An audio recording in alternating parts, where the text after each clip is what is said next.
By Danny Shaw, Home Affairs correspondent, BBC News. Image copyright PA. Image caption Damian Green, right, described Bob Quick's claims as disreputable political smears. Allies of Damian Green are said to regard his dismissal as the culmination of a 9-year vendetta by police, orchestrated by Bob Quick, the former Metropolitan Police Assistant Commissioner. Mr. Quick oversaw a controversial investigation in 2008 into leaks from the Home Office which led to Mr. Green's arrest, a raid on his Westminster office and the seizure of his parliamentary computers.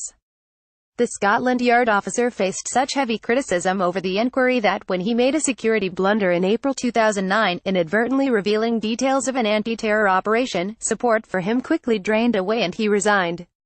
Implicit in the suggestion of the vendetta theory is that the first Secretary of State's dismissal was somehow payback by Mr. Quick for that career-ending leaks inquiry. But the reality is that Mr. Green was the architect of his own downfall. On November 4, as the Sunday Times presses rolled with the exclusive story, confirmed by Mr. Quick, that autography had been found on Mr. Green's work computers, the MP tweeted a statement dismissing the claims in the strongest possible terms. The story was false, said Mr. Green, who described the allegations as disreputable political smears from a tainted, untrustworthy, and discredited officer. Furthermore, police had never suggested to me improper material was found, he wrote. Mr. Green's statement was a calculated, but high-risk gamble, apparently intended to recast the autography claims in the light of a police feud and deflect attention onto Mr. Quick's motives. For a while it worked.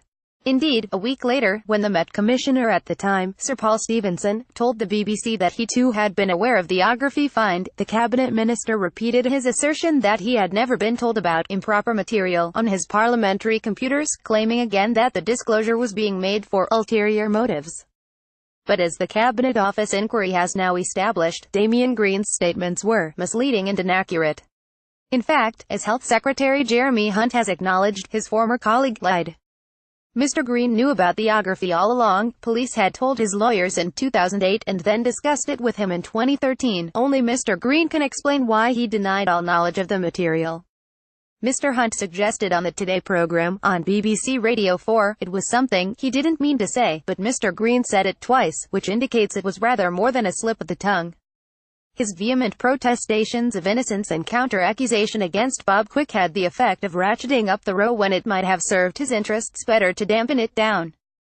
Image caption Damian Green leaves his London house a day after standing down. Neil Lewis, the detective who had inspected Mr. Green's computers in 2008, was so angered at the minister's remarks that he contacted Mr. Quick to offer support and made himself available to the Cabinet Office inquiry. The inquiry never contacted Mr. Lewis to give evidence, fueling his concerns that it would not be able to establish the facts about the autography and might result in a whitewash. As a result, the former police IT specialist later agreed to a broadcast interview. Mr. Lewis' decision to speak out, together with Mr. Quick's public statements, are now being investigated by the Information Commissioner, who will assess whether they broke data protection laws. A number of senior politicians and police officers believe the two men breached their duty to keep confidential information gleaned during the course of a police inquiry. But it is unclear if the pair, who claim they have acted in the public interest, have done anything illegal. They cannot face internal disciplinary sanctions because they have retired from the police service. Searching questions. Besides, the focus of the saga remains on Damian Green. After all, it was his conduct that sparked the revelations. Image copyright Getty Images. Image caption Damian Green in his parliamentary office after his arrest in 2008, and given that the Conservative MP now admits knowing about the claims autography had been found on his work computers, there are searching questions about what he did or should have done with that information. If, as he alleges, he had not downloaded or viewed the material himself, did he inform the parliamentary authorities that his computers had been improperly accessed or read by someone else? Did Mr. Green tell David Cameron that his computer's security may have been compromised when the former Prime Minister appointed him to the Home Office in 2010?